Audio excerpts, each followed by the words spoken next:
Hey guys, I'm doing some more space diagonals. We're talking about Pythagorean Theorem, so we are looking to find the D value right here. That is the top corner in the back to the bottom front corner of this box or this prism. So we are looking to get that, and it asks us to show how we got our answer.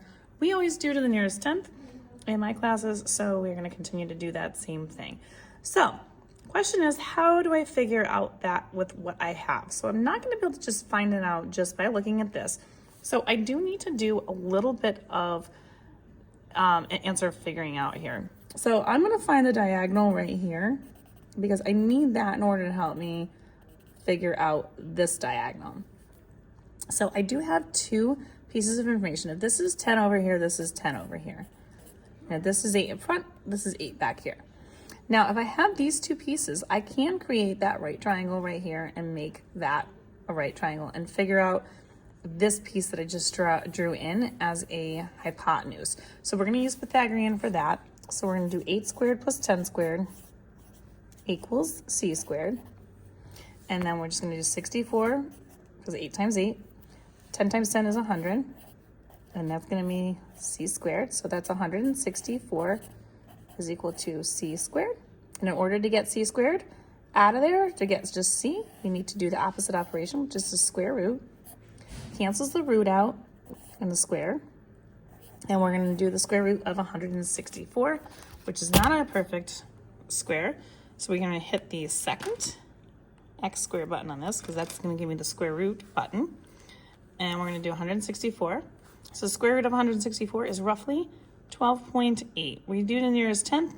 The 0 is not going to change that. So that's going to be about 12.8. And then this is inches. So that gives me the hypotenuse of this piece down here. So this is 12.8 inches. And then what I'm going to do is I'm going to use this piece as a leg along with this piece, which is 12 because this height is 12. So this has to be also 12. And between these two pieces right here, I can create a new triangle with a hypotenuse of the letter D that we're looking for.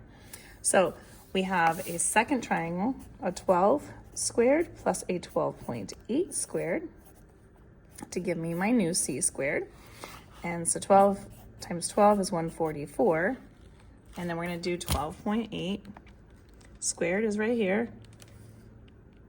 Gets me that. Now I'm going to use this whole thing, even though I go to the nearest tenth.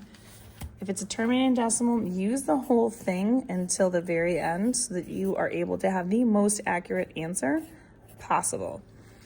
Add these two together, you're going to get 307.84.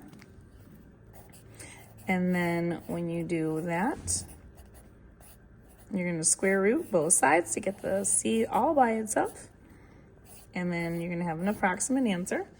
And then we're just going to hit second and the x squared, which again is going to give me the square root on this button of this calculator, 307.84. And we get this crazy number. We're using the first three, 17.5.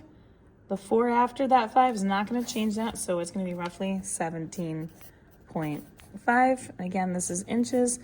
And that is my diagonal that I'm looking for. And if you want more questions like these, find them on my YouTube, Instagram, and TikTok at U1Algebra. All these are located in the playlist of Pythagorean Theorem.